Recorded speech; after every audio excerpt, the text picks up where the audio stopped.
Thompson Sports Biz Radio. Here we go. We got the boys from Finasco. We got Sathish and Aravind. Did I say those right? Yep, you got it. You got it, Rob. I'm telling you, after a while, it just sinks in.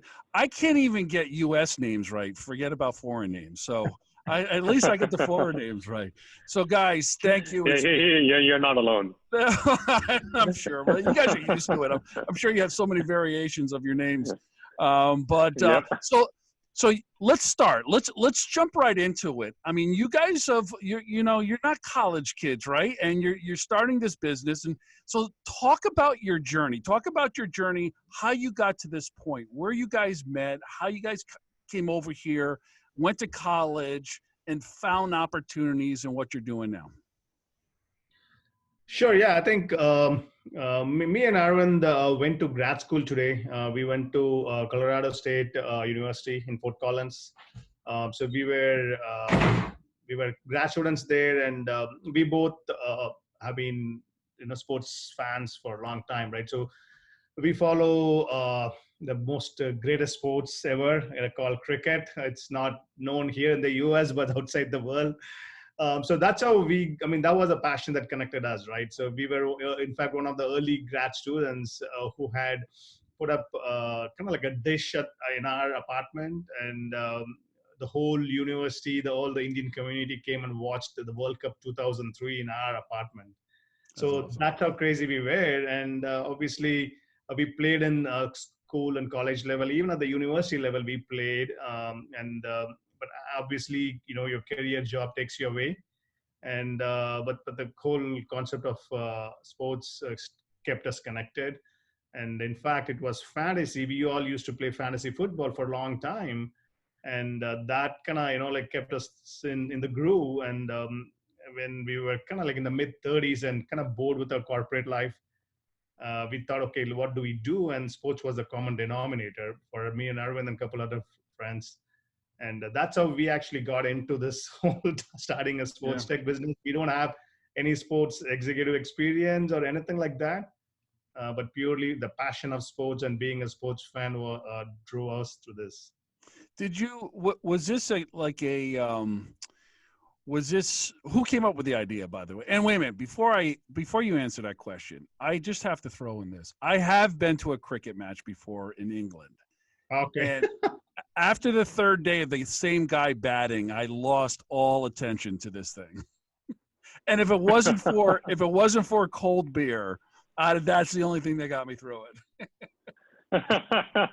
and the concept of having tea at 3:30 in the afternoon. It was fantastic. Yeah, it was I mean, there are shorter versions now. Probably you would have gone to a test match that happens for about 5 days. Exactly. I'd rather sit through a cricket than sit through a baseball game. I gotta be honest with you.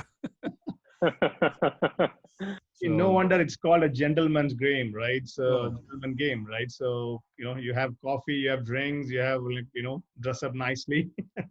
It's like going to a polo match when polo meets baseball for me. Yeah. So all right, so let's talk about the business. So who came up with the idea? So I think I was working in a Big Four consulting at that time, and Aravind was starting his MBA at Duke, I believe.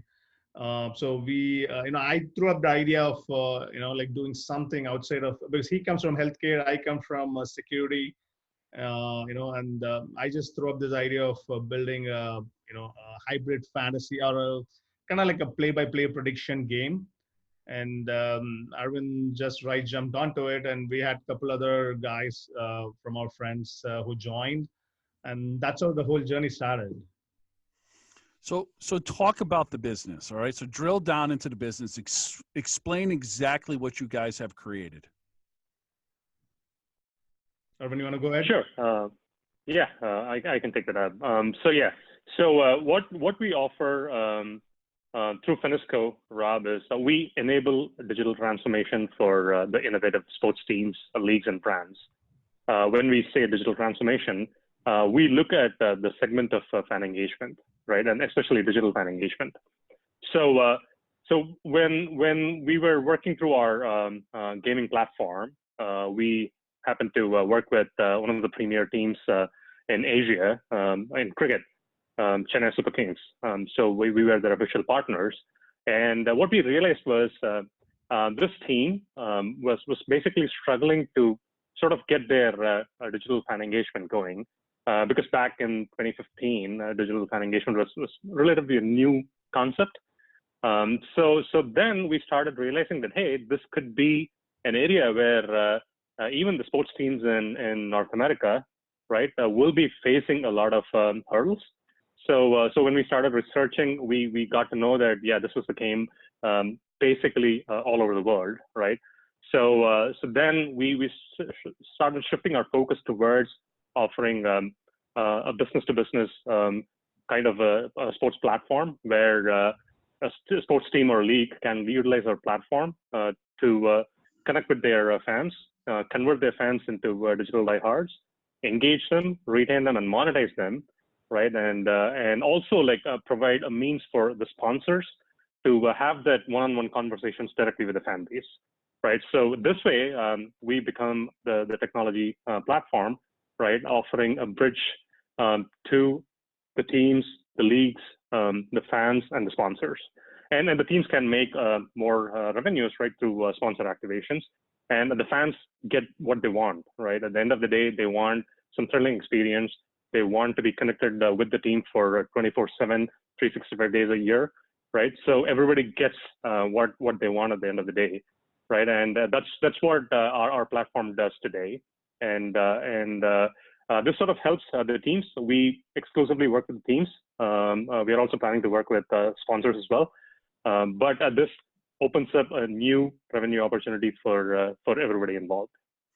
So how close did you work with the team? Was it just a prototype that you were putting together, and then you got their feedback, and then you adjusted from there, or was this something that they said, "Hey, we would like to see these 4 different things happen"? How did that process work?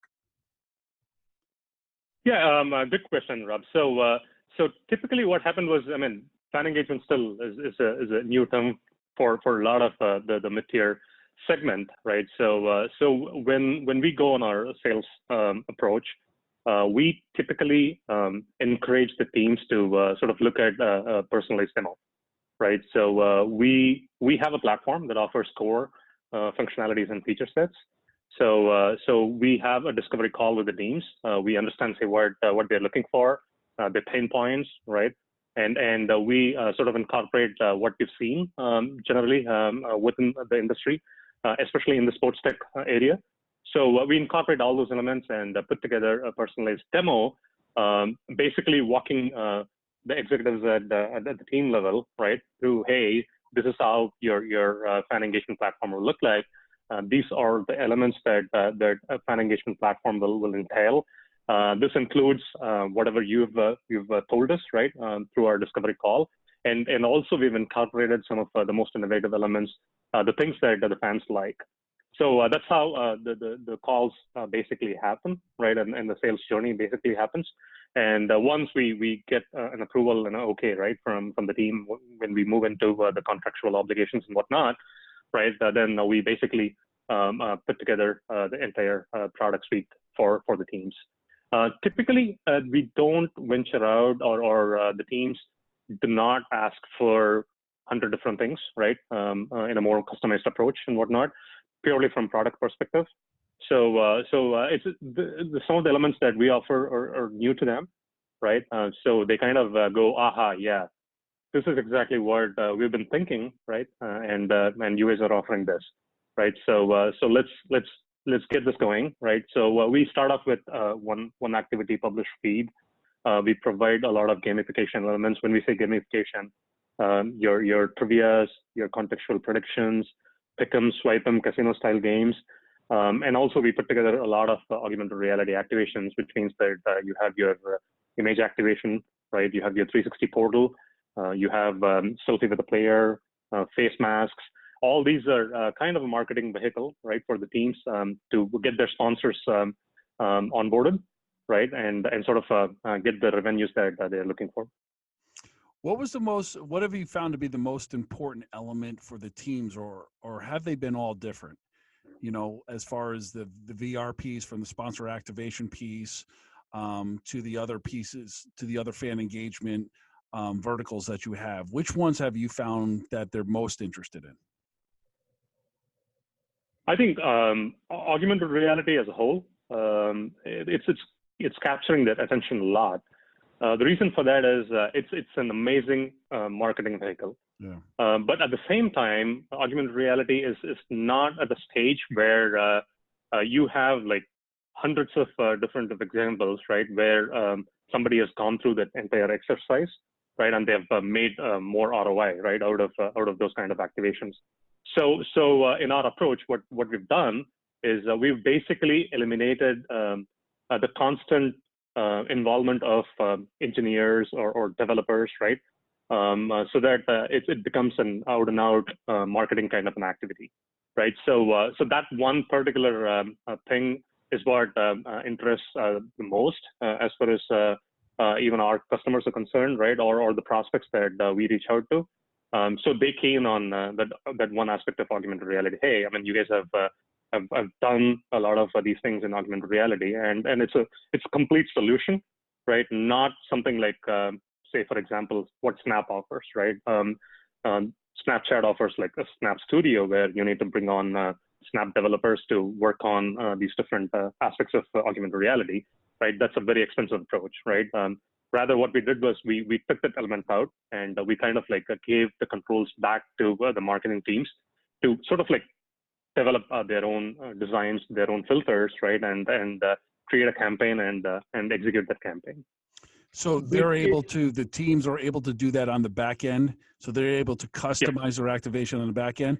And how far along do you think it's still early in the marketplace right now with teams and leagues really embracing augmented reality? Yeah, I think, I mean, again, like I said, right, I think I mean, the line that we use is bringing augmented reality from prototype to mainstream, right? Yeah. So it's still, people are kind of, they like so many, it's easy to build a prototype, right? You can make anything happen, but you have to find the right use case around how do you engage the fans, how it doesn't stay as a novelty, but really makes a meaningful experience, right? And then how do you monetize off that experience, right? So that's what we have to that's what we primarily focus on, helping the teams understand and realize it. Right, a good example is, like Aravind said, when you activate an image, giving the power of the technology to the marketeers and the fan engagement folks, so that they don't rely on the technologists, right? It opens up their idea creative minds to see how they can improve it, right? For example, you can run a treasure hunt, right? You can run a treasure hunt in the stadium or in the local city, right? So the technology is there. Obviously, the creative minds, the marketing creative minds can exploit it to the best of their abilities and monetize from that. So that's what we feel, how augmented reality could go into mainstream. Make it easy for the customers who are the marketing and the digital engagement folks, and make it easy for the fans to enjoy it, right? That's where you get the best of both worlds. Yeah, I just think it's definitely, you guys, I think you're in it at the right time. It seems like it's just going to be such an education process for sponsors, for teams. Does teams have the creative talent that works there, that could actually take it and put some creativity to the execution piece of it? So what has been your biggest challenge so far with launching this, and how did you guys overcome that? Arvind, you're on mute. Yes. Sorry, yeah, very good segue to the last discussion point, Rob. So yeah, one of the biggest challenges that we've faced so far is the teams. They want us to offer certain things that are outside of our product portfolio. Specifically, if you're looking at managing or maintaining their day-to-day digital game operations, right? Or a social media plan and content strategy, right? The teams may not have the resources allocated to sort of these initiatives, or they may not have the budget, right? So this is not something that was isolated request, right, from one team or two teams, right? We've been speaking to hundreds and hundreds of executives from hundreds of different teams, right? And many of them have asked us, hey, can you guys do this, right? And this is outside of our product capability, right? So what we did was we went back to the drawing board, and we told ourselves that, hey, in order for us to be successful and in order for the teams to be successful, right, we need to do this, or else they become skeptical of how these things will work for them, right? And they are not so confident about the success of these kind of initiatives, right? So what we decided was we need to be there. We need to be that extended arm, right, for these teams, and probably have a dedicated person who manages their day-to-day gaming operations purely from digital standpoint. And also we work with the teams to come up with the social media plan, create the content strategy, right? Help them with creating the brand awareness, right? And make that as a funnel to get the fans that they want, right? Onboard the sponsors, and that sort of paves the way for more monetization.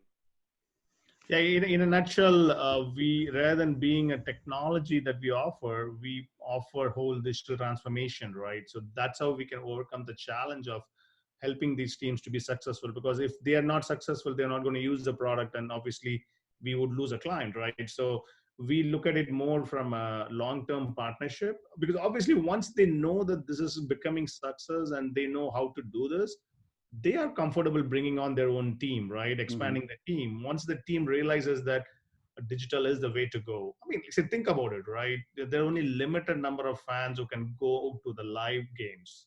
The stadium seats are limited and all, but there are so many of your fans in your local, even for a smaller team in a smaller town, the whole town is a fan base for the team. The local vendors, like the pizza delivery pizza shops, to the local saloons and spas, to everybody are potential sponsors, right? So now with the digital, the team has the capability to bring them on board as sponsors and connect with the fans, expand their fan base, everything through digital. And we can help them in the initial stages to babysit, and once they realize the success, they obviously add members to the team and expand it, take it on their own. It's like every other new startup. Half the battle, 90% of the battle is just bringing awareness to the market. With you guys are out there, but you guys are so far ahead of the game right now. So, all right. So here's the final question, and this is a doozy. So if you guys found, walking down the street, and you found $1 million, or you won the lottery, right?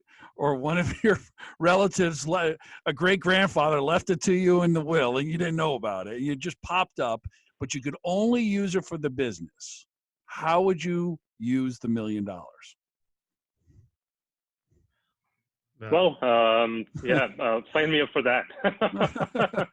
I mean, if that happened, Rob, then we will put $600,000 of the dollars into our sales and marketing initiatives, because we are going a little bit more aggressive on our sales and marketing activities at this point in time. We're looking at the growth, right? So more than 60% will be allocated to that.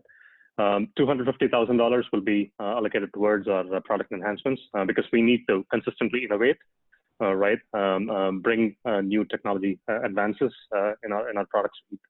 And the rest of the $150,000 will be towards our IP, legal, running our general operations, etc. Yeah, excellent. Sathish, you want to add to that? I was thinking that I would just take a small like a break and go for a vacation to Florida or somewhere and take a yeah, that's Orlando. That's Orlando in 2 weeks. Yeah, right. Yep.